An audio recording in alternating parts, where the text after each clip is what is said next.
এরপরে প্রশ্ন হলো 7.5 তোলার স্বর্ণ অথবা 52.5 তোলার রূপা কারো নিকট থাকলে অথবা সমপরিমাণ মূল্যের টাকা থাকলে জাকাত দিতে হয়, কিন্তু 7.5 তোলার স্বর্ণের বর্তমান মূল্য প্রায় 6.5 লক্ষ টাকা, কিন্তু 52.5 তোলা রূপার মূল্য অনেক কম। তাহলে স্বর্ণের মূল্য অনুযায়ী জাকাত দিলে আদায় হবে কিনা জানতে চাই। কেউ বলেন 50,000 টাকা অথবা সমপরিমাণ অলংকার থাকলে জাকাত দিতে হবে। সঠিক উত্তর জানতে চাই।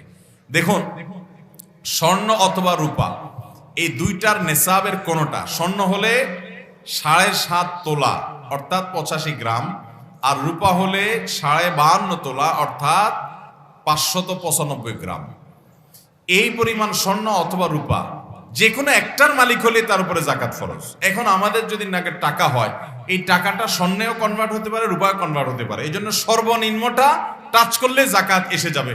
যেহেতু রূপার দাম কম, এই জন্য রূপারটা টাচ করলে জাকাত এসে যাবে।